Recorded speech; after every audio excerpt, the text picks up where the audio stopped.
안녕하세요. 못다한 효도의 꿈을 저를 통해 이루려던 머저리 같은 남편과 헤어진 30대 여자입니다.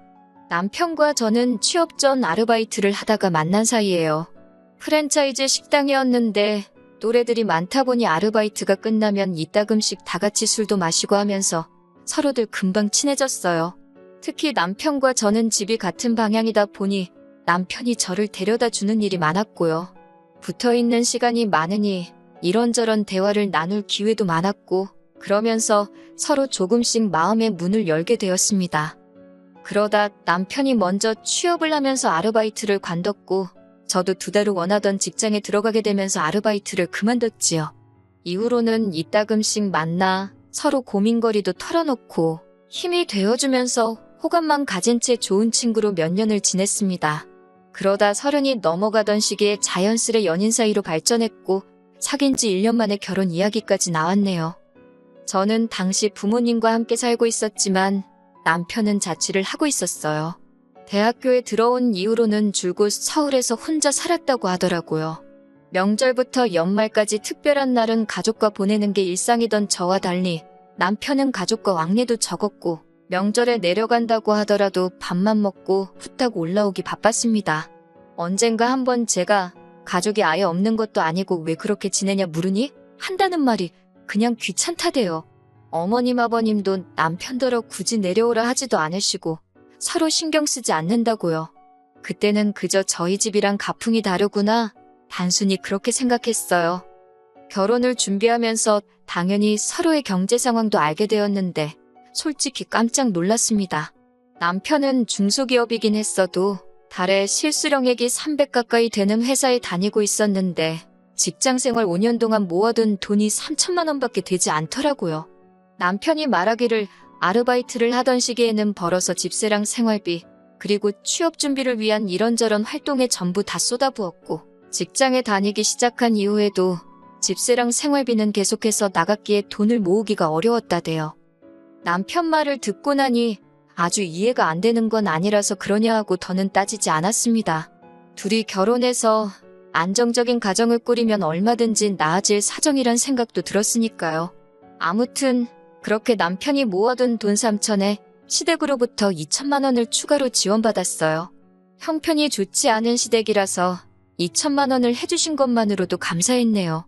말이 나와서 말이지만 시댁의 상황을 조금 나열해보자면 아버님은 장애가 있거나 그런 것은 아니지만 건강상의 이유로 집에 계셨고 어머님 혼자 식당에서 일을 하며 외벌이로 살림을 꾸려나가고 계셨어요. 남편 아래로는 이제 막 대학에 들어간 나이 차이가 제법 나는 어린 신우가 한 명 있었고요. 저희 집 이야기도 살짝 해보자면 저희 부모님은 2분이서 작은 사업체를 운영하고 계십니다. 그렇다고 연매출 몇 억 그런 건 아니고요. 2분이 생활하시고 노후 준비하시는데 부족하지 않을 정도로 되는 사업장이에요. 저희 부모님은 저 결혼한다고 8천만 원 지원해 주셨습니다. 저는 6천만 원을 모아둔 상황이었고요. 정리해보자면 남편은 총 5천을 저는 총 1억 4천을 들고 결혼한 거예요. 사정이 이렇다 보니 남편과 상의 끝에 예단은 생략하기로 했습니다. 그런데 어머님께서 그래도 당신하고 당신 친척들 옷 한 벌은 해줘야 하는 거 아니냐고 그러시대요. 참고로 저희 어머님 7남매십니다. 아버님도 4남매시고요. 저는 생각할 필요도 없었기에 어머님 아버님 옷 한 벌씩은 해드릴 수 있지만 다른 분들건 무리라고 단칼에 안 된다 했습니다. 그랬더니 어머님께서 하시는 말씀이 1억 4천 해오지 말고 1억 3천 해온다 생각하고 1,000만 원은 옷값으로 쓰면 되는 거 아니냐고요. 저는 그건 말도 안 된다고 또다시 단칼에 거절을 했고 그랬더니 어머님이 남편더러 치사하고 더럽다 그러셨다대요. 이 소리는 나중에 씩 올리고서 들었어요. 에휴. 아무튼 정말로 치사하고 더러워서 그러셨는지 어머님도 더는 말씀을 안 하셨습니다. 대신 약속한 대로 결혼 전 어머님 아버님하고 신우한테 백화점에서 고가 의류 한 벌씩 선물했어요. 그나저나 남편은 저희 집에 뭐 좀 했냐고요? 하긴 개뿔을요. 아무것도 안 했네요. 지금에서야 돌이켜 생각해보면 제가 정말 배알도 없는 엑스였던 모양이에요. 그놈의 사랑받는 며느리가 뭐라고 그 사랑 좀 받아보겠다고 어머님 아버님께 잘하려고 노력했어요. 결혼 전에는 시댁에 왕래도 전혀 없던 남편이 갑자기 언젠가부터 주말만 되면 시댁에 내려가서 밥 먹고 오자 그러고 어머님께 전화 좀 드리라고 그래도 결혼하고 나니까 부모님 소중한 걸 깨닫고 저러나 보다 싶어서 옆에서 장단 맞춰주고 같이 노력했습니다. 근데 호의가 계속되면 호구로 본다더니 결혼한 지 한 1년도 되지 않았을 시기부터 어머님도 그렇고 신우도 그렇고 제가 신우를 챙기기를 바라더라고요. 솔직히 가끔 용돈 주고 그런 것까지는 괜찮았어요. 그런데 언젠가부터 신우가 이거 필요하다 하면 어머님이 네 언니더러 그러니까 저 말이에요. 저더러 사달라 하라 그러고 신우가 용돈 필요하다 하면 저한테 연락하라 그러고 신우의 요구는 점점 많아지고 구체적으로 변해갔는데 어머님은 그럴 때마다 당연하다는 듯이 저를 찾으셨습니다. 저더러 해주래요. 뭐가 됐건 제가 해주면 될 거 아니냐고요. 솔직히 하다못해 신우가 하는 말이라도 듣기 좋게 하고 예의 바르게 행동했다면 제가 예뻐서라도 알아서 먼저 챙겨줬을 거예요. 저는 언니도 없고 동생도 없는 외동이었기 때문에 늘 형제간 자매간의 정이 그리운 사람이었으니까요. 그런데 신우는 일단 저를 보면 인사도 잘 안 합니다. 고개만 까딱, 용돈 줄 때도 까딱, 뭐 하나 사줘도 까딱. 하루는 어디서 배워먹은 버르장머리인가 싶어서 참다 못한 제가 인사를 그렇게밖에 못하냐 물으니 신우가 눈을 치켜뜨면서 그러면 뭐 절이라도 할까요? 그러는데 온갖 정이 뚝 떨어지더라고요. 그래서 그 일 이후로는 용돈이고 쇼핑이고 싹 끊었습니다. 그랬더니 며칠 뒤 어머님께서 연락을 해오셔서는 신우가 풀이 죽어있다며 무슨 일이 있었냐고 물으시대요. 그래서 신우가 그간 저에게 보인 태도에 대해서 낱낱이 이야기하니 기껏 하신다는 소리가 당신들, 그러니까 어머님 아버님 말이에요. 한테도 그런답니다. 그러면서 신우가 막둥이라 수줍음도 많고 저는 올케니까 어려워서 그러는 거라며 어른인 저더러 이해를 해주라나요. 대학생도 어린애로 쳐줘야 되는 건지 그러면 어머님이 옆에 끼고 살지 그러세요 소리가 정말 목구멍까지 올라오는 걸 간신히 참았네요. 그렇게 신우 일이 어느 정도 일단락 되던 무렵 남편은 남편대로 제 속을 뒤집어 놓는 소리를 하더군요.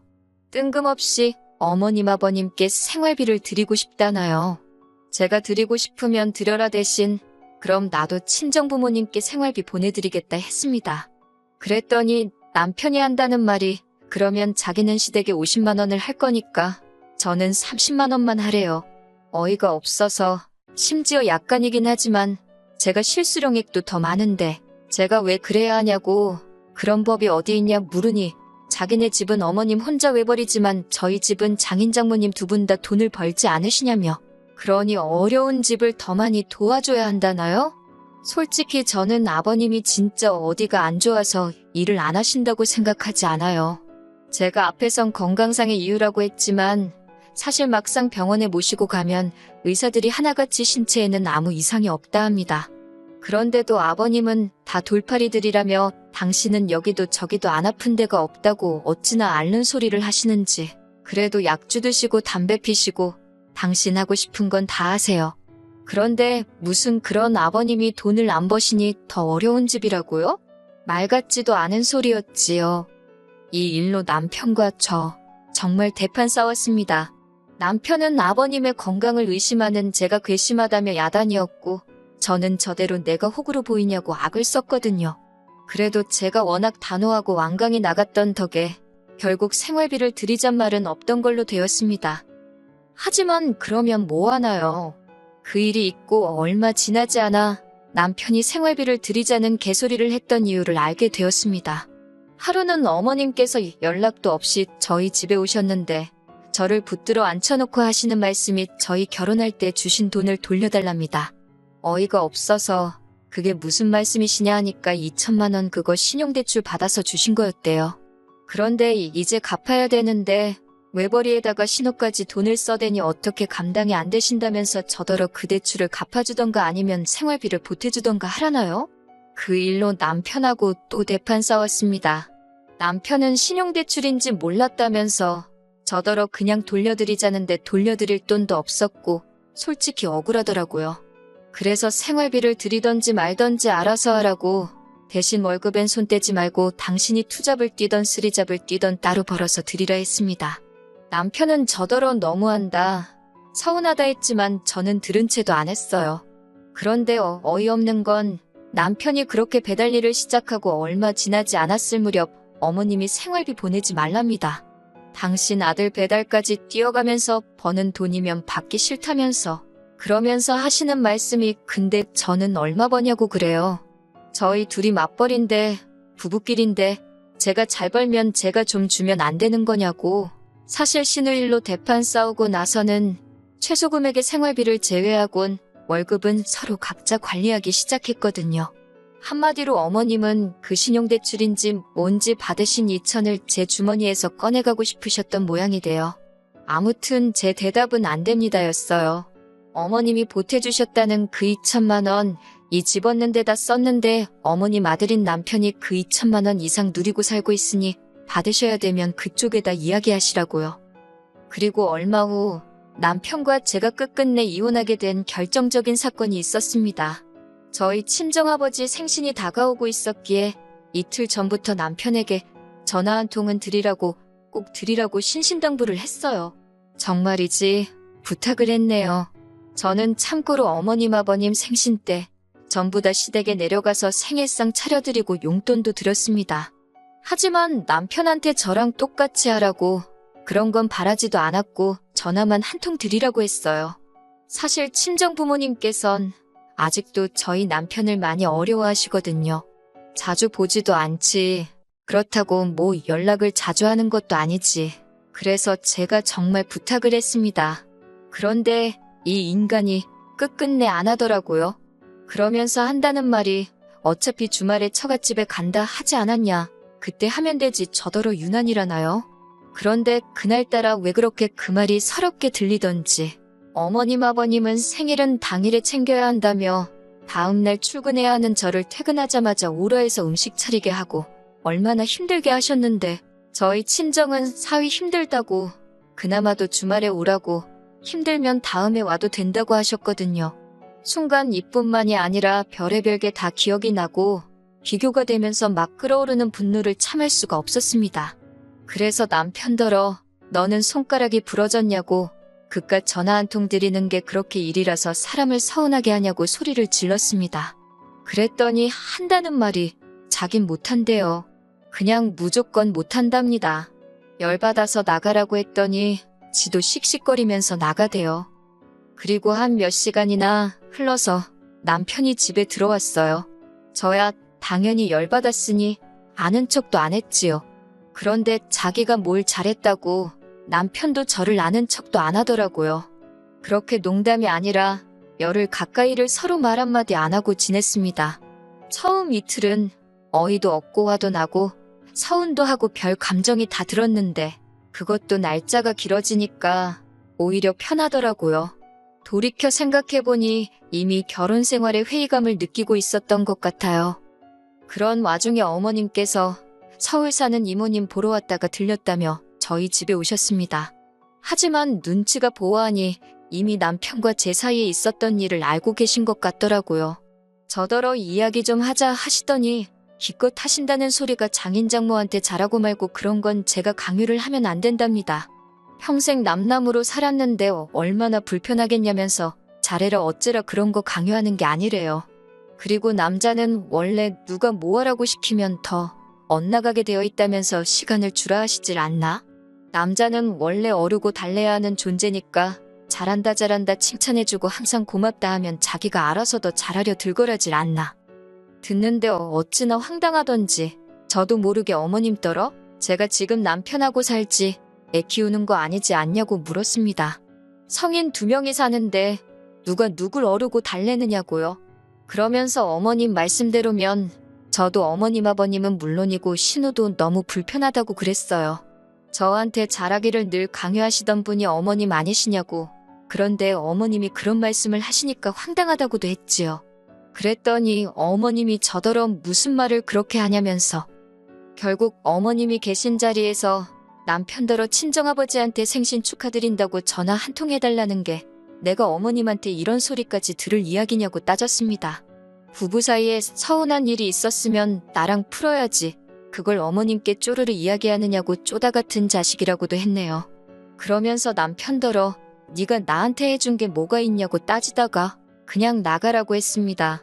너 들고 온 5천에서 네 여동생이 뜯어간 돈부터 시작해서 네가 처먹고 쓰는데 들어간 돈 다 계산해서 까면 한 3천이나 되겠냐고. 그리고 네가 내 차는 또 얼마나 끌고 다녔냐고. 내가 남은 돈은 알아서 돌려줄 테니 어머님 빚이나 갚아드리라 했어요. 그제서야 남편은 제가 농담이 아니라는 걸 눈치챘는지 저더러 진정하라며 자기가 잘못했다고 하는데 그 꼴도 보기가 싫더라고요. 어머님도 당신은 그런 뜻이 아니었다며 마음을 가라앉히라는데 그 소리도 듣기 싫고 그래서 다 나가달라고 했어요. 내 집이라고 나 좀 내버려두라고요. 혼인신고 안 되어 있는 게 어찌나 다행이다 싶던지. 너 같은 놈한테 들인 시간과 공이 아까워서 억장이 무너지지만 그래도 더는 이렇게 못 살겠다 하곤 완전히 이별을 고했네요. 솔직히 지금도 후련하다기보다는 찝찝해요. 혼인신고만 안 되어 있지. 절 아는 사람들은 어차피 다 저를 이혼녀로 볼 테니까 그것도 화가 나고 계속해서 미안하다고 연락해대는 남편도 재수없고 남자가 원래 철이 없다는 헛소리나 하시는 어머님께는 그러니 아버님이 그따위로 사시는 거라 쏘아붙이고 싶어요. 그래도 차마 저희 친정부모님 얼굴에 먹칠할까 싶어 마지막 말만큼은 안 하고 누르고 또 누르는 중이네요. 하루빨리 후를 털어버릴 수 있으면 좋겠습니다.